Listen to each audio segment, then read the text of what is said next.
Hello, this is my 5 minutes message to my friends and family. I do it every week at the end of the week on Friday. So this is one for this coming Friday, the 20th of September.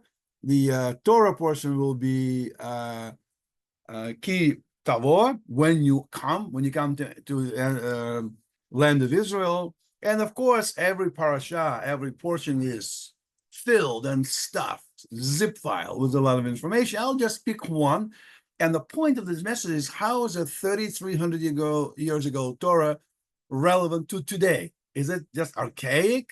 And I will repeat that in Russian also. All right, so in the end of the parsha, what picks my attention? Here's a book, fifth book of Moses, Deuteronomy, Devarim, Torah Zakonia in Russian. Moses summoned all of Israel and said to them, "You have seen everything that Hashem did before your eyes in the land of Egypt, to Pharaoh and to all his servants and to all his land, the great trials that your eyes beheld, those great signs and wonders." Because he's talking to Israel that just spent 40 years in the desert, traveling from Egypt during Exodus to land of Israel. Canaan becomes land of Israel. And he's telling them what happened, the miracles that Hashem, God saved them from Egyptian. But Hashem did not give you a heart to know, or eyes to see, or ears to hear until this day.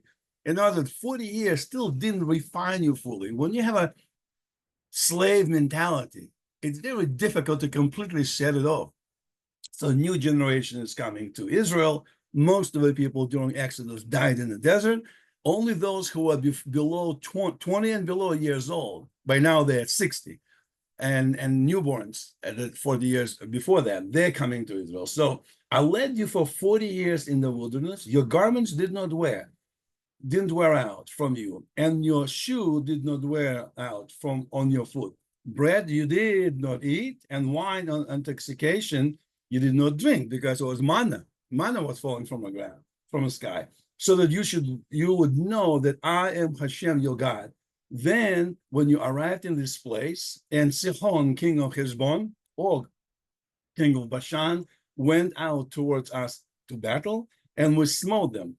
We took their land and gave it to the inheritors, to Reubenites. He's talking about east side of Jordan, where the Jordan right now, country of Jordan.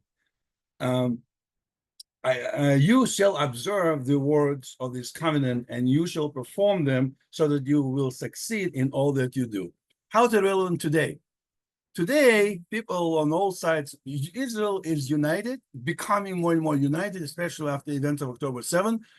People beginning to understand the religious, non-religious, right and left, anti-Semites, and the whole world is rising against Israel. Do not discriminate between whether you're on right politically, left, religious, non-religious. If you're a Jew, they want to kill you. So how is it relevant? The people on the right in Israel feel we need a strong army to really fight for their rights. People on the left will say, well, let's extend our hearts and hands to them. Let's be nice. And they will eventually understand. They'll make peace with us, and everything will be good.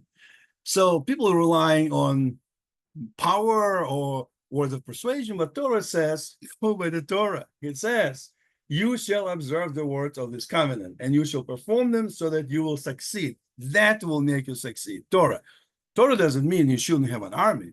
Torah doesn't mean you should not be nice and try to make peace with people. But Torah says, in the end of the day, you also have to do what you have to do. Go by the Torah. If you want to have an army, what kind of army should be? What the Torah says about, just from military perspective. So like today, it says, you were in for 2,000 years now. Of course, we were in exile, and we arrived in this place, and the king of Heshbon, Syria, Iran, Hamas, Hezbollah were against you, but I will take care of them. I, says Hashem, will take care of them. Your army will be a tool with that, and you have all the real means, but in the end of the day, standing with a manual will get you to the right place. Without the manual, any alternative human beliefs have limited value, as the time has proven. Shabbat Shalom. Shabbat Shalom.